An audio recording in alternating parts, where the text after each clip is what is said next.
So we're gonna have, there's a grade beam here because there's a bearing wall that runs across here. And then he's digging out, there's another grade beam that goes here. So digging that. And then there's a long one that runs right down the middle here. From like there back to there, so they'll dig that in. And then the stairs come down right about here, so there'll be like two small ones there on either side of the staircase to support the wall for the stairs. The rest of them, the other are just partition walls, so we don't need they're not bearing any weight. So, and in this case, our trusses here run this way, across like this, all the way to this point right here. And then the trusses actually turn, and in this section of the basement, they run that way across. So they're just prepping out and digging down a little bit and putting in it's called a grade beam. And then they flattened everything else out with the gravel, gotten that in place. This soil is already pretty native and compacted, so we don't really have to compact this much because it's already pretty compacted. So that's what we're doing. He's also tying the rebar here in the garage. So we've got a grade beam here across there and another grade beam there. And then those loops of rebar, they tie those down, and then we'll put this up on some chairs. The rebar chairs will lift them up a little bit. And that will, concrete will pour in here, and this will be like a support beam across the garage to support the slab, give it some strength along the long ways. So that's the plan. And then once this is poured in, what we've got to do is put a form like right here, do a form across and pour up to that, and then we can go back in and compact the driveway again. So, and we'll also form up this on top of this and pour a 4-inch slab. They'll bring a form back to right here, bring a form back this far and fill this all with concrete too. So you can sort of see where that brick ledge starts. So we'll continue that line down here. So there'll be a board form in there, form this up, and then pour the slab on top of that. Good afternoon, guys. Oh, look, I got a muddy, some mud on me. Just climbing a ladder. I've got a trail camera in that white oak tree back there that looks at the trailer. And you know, catching some wildlife. Saw a couple deer on it. I was just looking at it and then clearing the card. There was a couple deer, a cat, random cat out there. So today's update, it's Sunday. The slab prep crew didn't finish over here until it was like dark last night. They didn't quite 100% finish. I had to leave here about 2 o'clock yesterday, but anyways, the guys got probably 98% done. I'm just over here checking their work. They totally goofed up here. You see that? That's pretty bad, right? So this pink line is the leading edge of the wall that's supposed to be centered on that. But so he was right down there. He should have just stayed straight all the way through to here and he would have been okay, because basically that wall is a 2x6 wall. So really this whole footing needs to be shifted over about 12 inches. And they got to come back and dig this out. It's not in the right spot, which now that costs me more concrete because we can't fill and compact that little trench again. It just won't compact right. So we just have to fill that up with concrete. So they've got to come back and fix that. That's not adequate.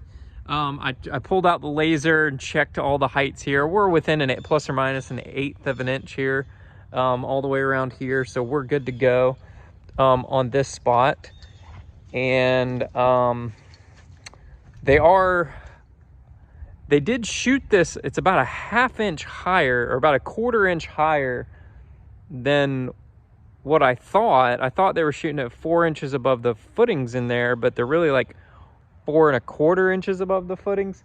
So like the concrete level will basically be like right at, if not maybe 1/8 of an inch above my sewage ejector pit, because when I set that in place, I shot it with the laser at 4 inches above the footing, so that the lip of it was just above, basically, so the top of it would just be above the concrete. So they're a little high.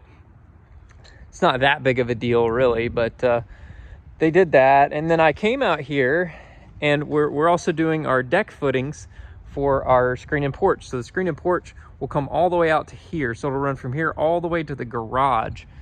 So this is one of the footings here.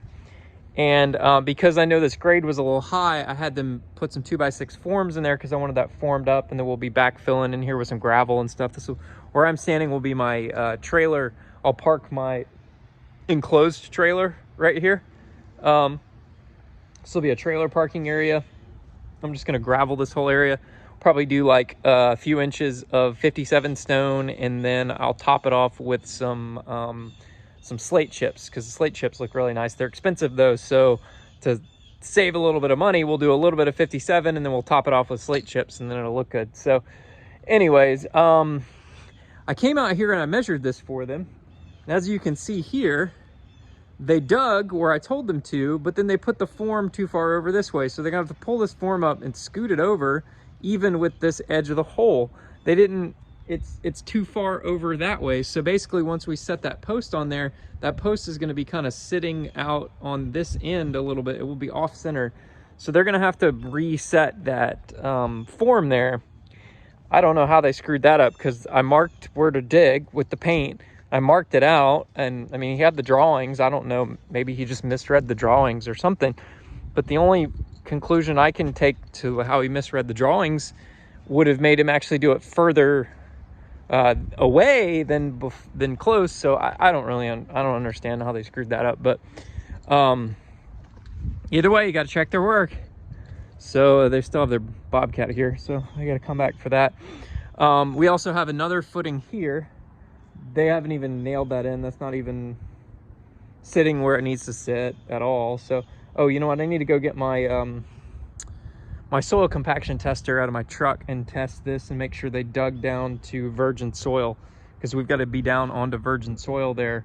You don't want that sitting on fill, because then that footing will actually settle out. So I'll double check that. The other footing will actually sit on top, or the post will sit on top of this wall. So that one's fine. And then we have another footing over here, which hasn't even been nailed in. It's just kind of sitting there, right up against the foundation. So actually part of it will be sitting on the footing of this wall here. So we'll pour that in there. I told him to do a half footing, so I don't know why he did it a full 24 inches, but language barrier does create an issue sometimes. I did take Spanish in high school, but I know a little bit, and I can listen to it and hear what they're saying, but me speaking it is a different story. So one thing I did find is that we're about 1/4 of an inch low here. So I marked that on the form to let them know that they're 1/4 inch low on this end. It gets about, once you get about right here, it's like within 1/8. So it's about 1/8 to 1/4. And then all the way around on the other sides, we're in good shape. The other thing that they did, and I told them about this, and I warned them, and I told him, and I showed him, and he's like, okay. And he probably didn't know what I was saying and was just agreeing with me. But they punctured all of their stakes into, I've got a pipe that you can see the end of the pipe out there. It runs right through here, and it runs right along the footing on the underneath the, between this, there's a 1-foot wall on top of this footing. So it runs along that footing, and they put all of their stakes for their forms into that pipe. So now this pipe is ruined, and I have to come back and dig this trench out and redo it all again, because they punctured my pipe all the way through. Is that my fault a little bit? I mean, maybe. Was it a little early putting that pipe in? I mean, yeah, in some senses, sure, but I did warn them, and I told them, I said, there's a pipe that runs right through here. Here it is. I showed it to them. So now I have to abandon that pipe. We'll have to just cut it off down there. There's no point in trying to dig it out, because once this concrete pours out, it's going to spill out a little bit. And partially what that does is leaves a ledge for the driveway to sit onto, so the two don't move away from each other. But then what we'll have to do is actually dig a little bit further out. We're gonna have to dig another trench, and we're gonna have to lay another pipe in here. We'll have to dig up, and we'll have to connect to this pipe again. So kind of frustrated about that. But you know, when you lay the pipes this early in the process, they're gonna get somewhat damaged. I already damaged one of mine. I hit it with the skid steer by accident, but I've already repaired it. This plastic pipe can get damaged pretty easily. So here we are. We've got the little forms up for this little portico here. So that'll all get filled with concrete there. That'll go down and sit on this wall. They've formed it up here, and then our framed wall will sit up against this. So and then this kind of slopes a little bit, so it's about 5 inches tall here and about 3.5 inches tall there. So it's actually a pretty significant amount of slope that they put on that. I don't know why they put that much slope on it, but whatever. It's gonna be it's a covered porch, so really it doesn't need that much slope on it because it's covered. It's got a roof over it, so it's not gonna see a ton of water, but oh well. So that's it. No, we've got a lot of gravel left over. We'll use a lot of that in the front porch slab. So, but anyways, thanks for checking in, guys, and that's all for today. I texted Martin and let him know. Oh, let me show you from up here how bad this thing is. It's real bad. Real bad. So look at this. Look at that. I mean, that's pretty bad. I don't know how they got that far off. So anyways, they've got to fix that before we pour, because that's not in the right spot. So I've already let Martin know. I sent him a text and sent him a picture. I was like, was your guy drunk or something? Like, how did he was on the right course, and then all of a sudden he just veered way off. So who knows what happened. But that's it for today. So talk to you guys later. See you. Bye. Good morning. So it is Tuesday, December the 7th. I came over here to check on our swimming pool. What I mean by that is it rained a lot yesterday, so we've got a little bit of water in there, a little bit, not too much actually. I'll poke some holes in it and it'll drain out. Not a big deal. Just checking on everything here. So I had the guys come back yesterday and fix what they screwed up. So it's still a little off, but not nearly as bad. But you can see right there, they were on the right track here, and then they sort of veered this direction. So I made them come back and actually dig this trench out further over this way, because it wasn't, basically where they had dug the trench, the wall, like it wasn't in the right place. It's like they didn't even measure, like mark some spray paint on the ground when you're digging, like go measure yourself out, measure it all out and put some spray paint on the ground, you know. So anyways, they came over here and fixed that, and then they set all of the you can kind of see the deck footing form right there. So we've got some deck footing forms. Those are for our back deck, our screen and porch. So we've got one down there on the other side of that wall. One of the footings will actually, or one of the posts will sit on top of this wall. You have another one here, and then there's one that you can't see right there that's up against the side of the garage wall. So we've got all those footings in place for the screen and porch.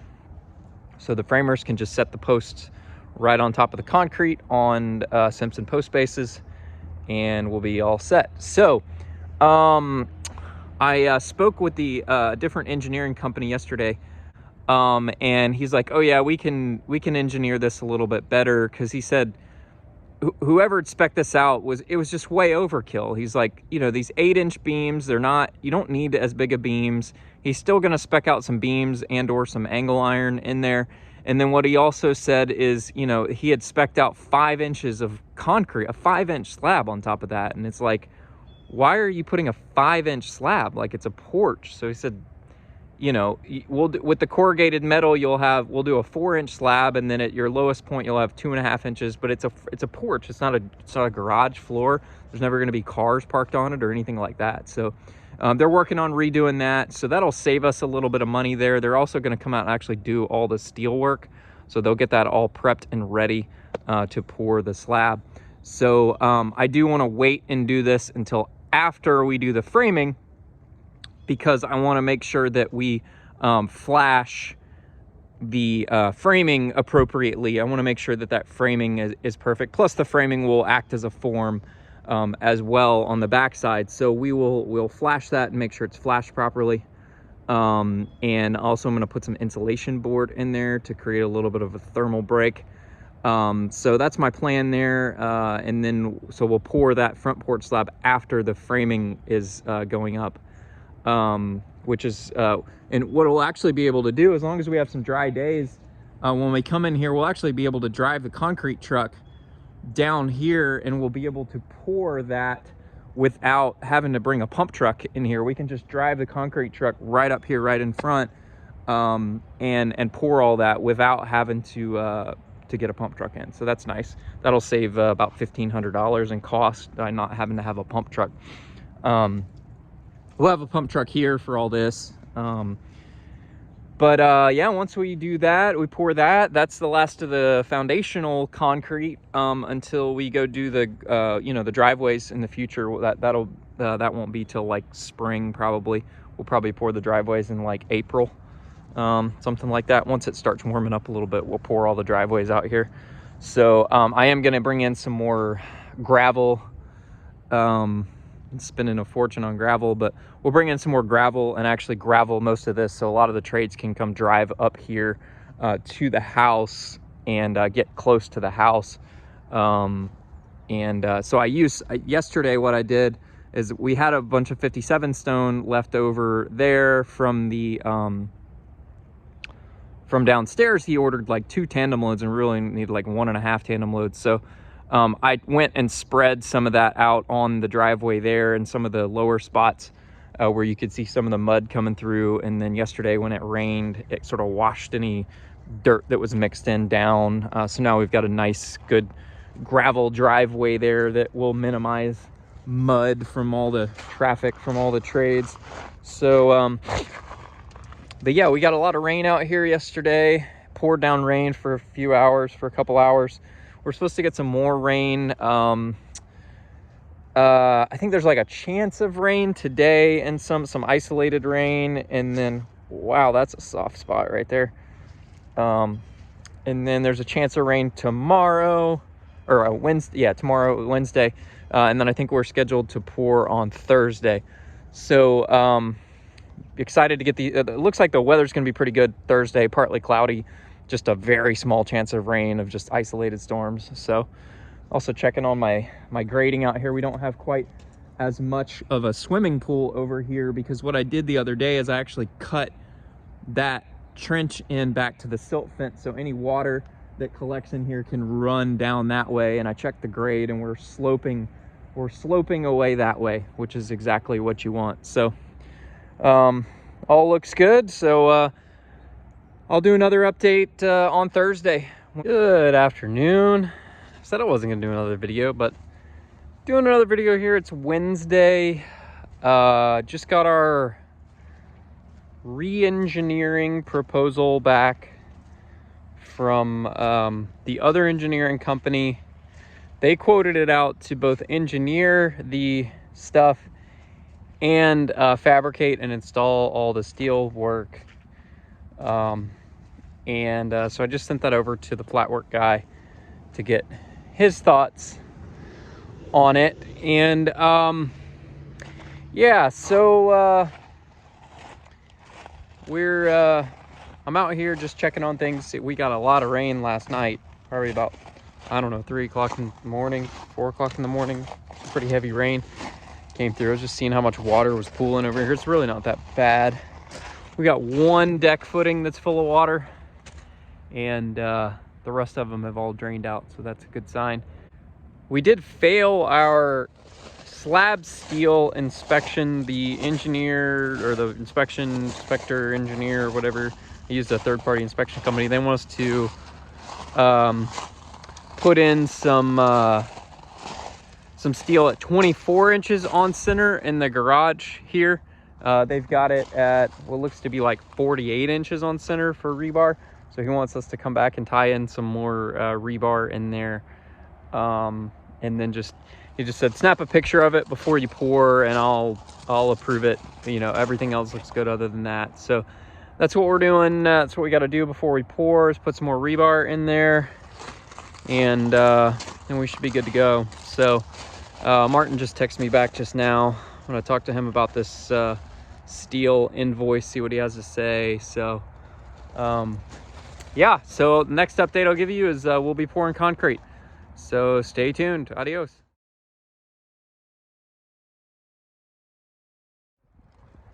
Good morning. It's Friday morning, Friday, December the 10th. We were supposed to pour today originally, but as you can see, today is a nasty rainy day. Don't want to pour in the rain, so we have rescheduled the concrete pour to Monday, and it looks like we're going to have good weather Monday. It'll be a little bit cooler, only in the 50s, but Sunday and Monday forecast is sunny. So we'll be good to go Monday.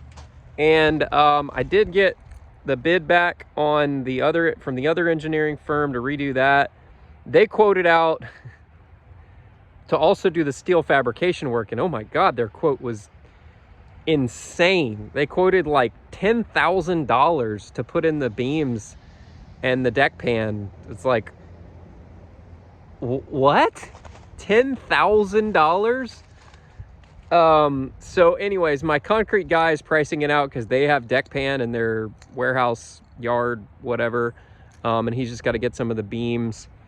The engineer did adjust some of it, and he's basically only going to require beams in the wide spots. So 1 beam, 2, 3, and then 1 down there. And then in between and all the short spans is just like 4-inch angle iron. And he also dropped the slab thickness down to, or I'm sorry, I think it was 3-inch angle iron. He dropped the slab thickness down to 4 inches because the original engineer had spec'd 5 inches. So the original engineer had spec'd heavy duty 8-inch steel beams, even heavier duty than the second engineer spec, all the way across. So 8-inch steel beams all the way across with deck pan and rebar and a 5-inch slab. It's like, dude, are you gonna park a dump truck on that? Like, that's crazy. So anyways, we're working through how we're gonna do that. We're not pouring this slab right away because, like I mentioned in another video, I want to get my framing in first in this spot so that everything is right. So we are going to pour on Monday. So looking forward to that, making some progress. We ordered our trusses last week, and they will be dropped.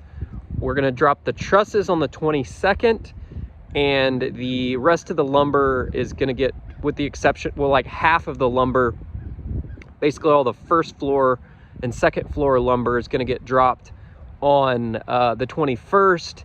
And then about a week later, they're gonna come drop the rafters for the roof. So that's the plan.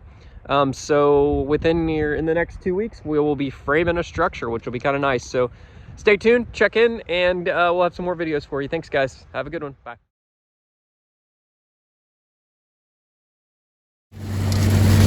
We're pumping. Pouring the grade beams right now. We'll do this slab first, and then we'll work our way down to the basement. Filling it up.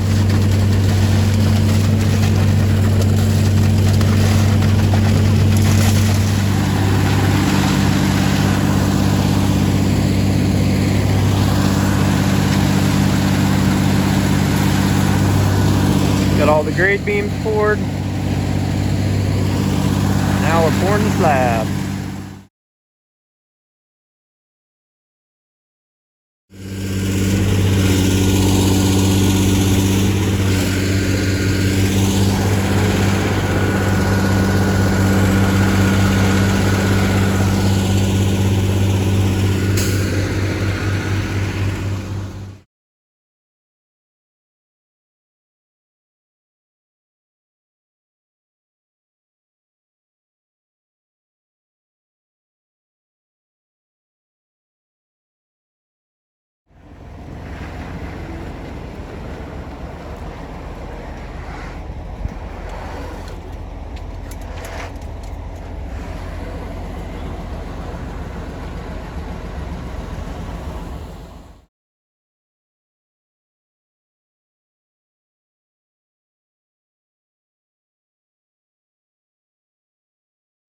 Good afternoon. It is almost 4 o'clock, 3:45.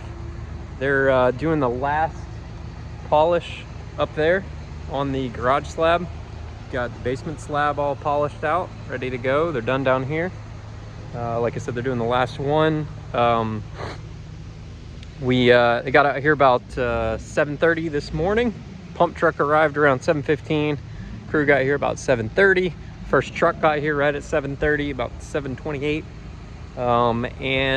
We poured 50, well, like 60, almost 60 yards. I think like 59 yards is what we poured, or 58 yards. So we've got a deck footing there. We've got our garage slab here. On this end, it's sort of a thickened edge and it sort of tapers up. And then we've got our slab up there. Got a couple deck footings up there that they poured. And then we fixed the brick ledge screw up over here. So I had them pour in some additional concrete there because they poured the brick ledge just too low on this wall. So now we've got this in here. I'm gonna break this apart here, probably strip this form off tomorrow. We'll leave it on for tonight. Now the brick guys can lay their brick on top of that and not have to dig down so far. Plus now we can backfill the dirt against this a lot better. So we'll bring in the fill and kind of fill in this area a little bit better.